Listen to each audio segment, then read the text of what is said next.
Hey everyone, this is going to be my first podcast. Well, I did one last week, but it was one that I was being interviewed by Crystal Clear Media. But I thought, this is a great way to communicate my ideas. So we're going to talk today about eyelid rejuvenation. Last week I was at the American Academy of Facial Plastic and Reconstructive Surgery in San Diego, learned a ton of things, and I did a short 1-minute clip about eyelid rejuvenation for real self. And I thought, man, it's really hard to communicate what I want in 1 minute. So I thought I'm going to do this slightly more expanded message about eyelid rejuvenation. So first of all, eyelid rejuvenation is just meant to make eyelids or your eyes look more youthful, brighter, less tired, more rested, more attractive, all those elements. So the way that you can do it is you can approach it non-surgically, you can approach it surgically. But before we talk about the avenues by which you can do this, I want to talk about philosophy. So we're going to break down to the upper eyelid and then the lower eyelid. And we're going to exclude wrinkles for the moment because although botulinum toxin or Botox or neuromodulators are very, very important toward rejuvenation as an integral component, I don't want to spend too much time on that because I think it's going to confuse the issue. So I want to just focus on design. So let's talk about the upper eyelid first. The easiest analogy for me to explain to people who are considering upper eyelid rejuvenation is it's like a balloon that deflates. So what does this mean? So if you go back and look at your photos when you were much younger, you will see that your eyelids are actually fuller. So when a balloon deflates, what does it look like? It looks sagging and hanging. So then the idea is that I must have a brow lift. I must have skin removal. I actually haven't done a brow lift in many, many years because I think the majority of people don't need to have their brows elevated. They just look like they need to have their brows elevated. And then if people say, well, I like how Botox lifts my brows up a little bit. Why don't you just go ahead and do a formal surgical brow lift? The reason is oftentimes brows don't look good when they're elevated, but the reason a Botox brow lift looks good is it subtly elevates it. But then the natural question is, if that's the case, why don't you just do that?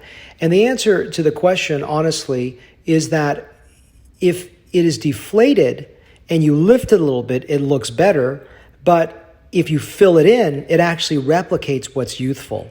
So something that's deflated looks sagging, and the temptation is, I just need to have that area removed, everything removed. So what I oftentimes do is just add a little volume there. And so the non-surgical method is to do a little filler in that brow, and it just makes it look really, really nice. The way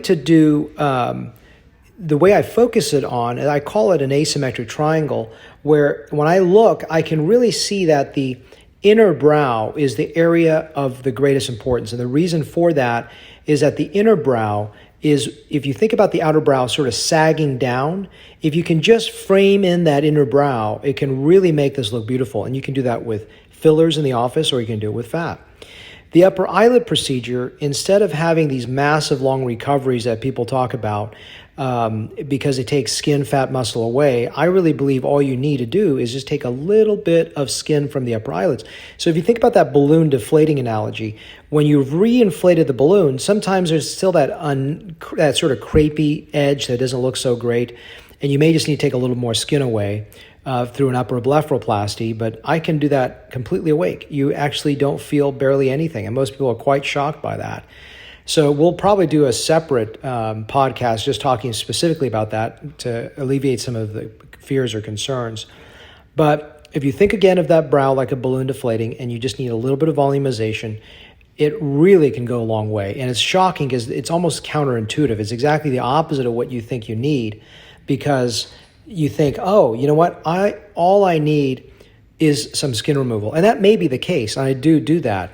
But oftentimes it's just slightly deflated. You put a little filler there, it looks great. And fillers really over time build and last very well. For the lower eyelid, it's again the sort of tension between too much and too little, because a lot of people think all you got to do is remove. Other people think all you've got to do is fill and fill and fill. And for me, it's a little bit of both, depending on the situation. So if someone is coming to me, let's say in their mid-30s, 40s, and they don't have much of an eye bag, so to speak, they just have a little bit of hollowness, A little fillers can go a long way in making that look better. You can also do fat grafting if you want a surgical correction of this as well.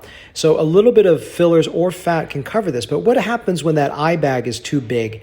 Then you need to take the bag out. And the way that I do it is through a no incision approach. Now, why do I make an incision on the upper eyelids and not on the bottom eyelid? Because when I take a little extra skin from the upper eyelids, you actually need that removed, and the incision is very well hidden. But for the lower eyelids, the real problem with this is that if you take skin away from the lower eyelids or make an incision, the eyelid can change shape. And this is a huge thing. When the eyelid looks different and it's slightly altered, it doesn't look like yourself or it looks unnatural. So I call this trying to avoid Kanthal distortion. What this means in plain English is that where the upper and lower eyelids join near the ear, if that is slightly pulled back or down, it doesn't look natural. Now, why would that eyelid shape change if you make an incision? The reason is that when the eyelid is weaker, then you have to retighten it.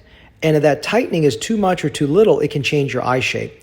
So I don't remove skin. I don't cut on the lower eyelid skin. I think the risk is greater than the reward. I like to keep and preserve the natural eye shape, which also preserves function. So this transconjunctival approach also limits recovery. So these are all nice things. But as I said, sometimes a little bit too much, a little too little. I can either just add fat, or I can also add or I can take the eye bag out, and usually in combination. So this is the element of design. And to tighten the extra loose skin, I just use a fractionated CO2 laser. Now, I know this is a very detailed discussion of all these things. All this stuff is found on my website. And as we start to break these podcasts more into details, I'll be more than happy to go into a little bit more detail into each of these components, because otherwise I can speak for hours on this subject. But this is a short podcast, about 7 minutes long. I just want to get across some of the ideas of natural, beautiful rejuvenation that can be done non-surgically, minimal surgery, or even sort of quote-unquote bigger surgery. But as I said, even the bigger surgery, there's really no cutting or on the skin on the lower eyelid. So I hope you come in for consultation. I hope this is a good background to what I do. I practice in Plano, Texas, which is just north of Dallas, Texas. I've been in practice 17 years, and I hope to see you in my office.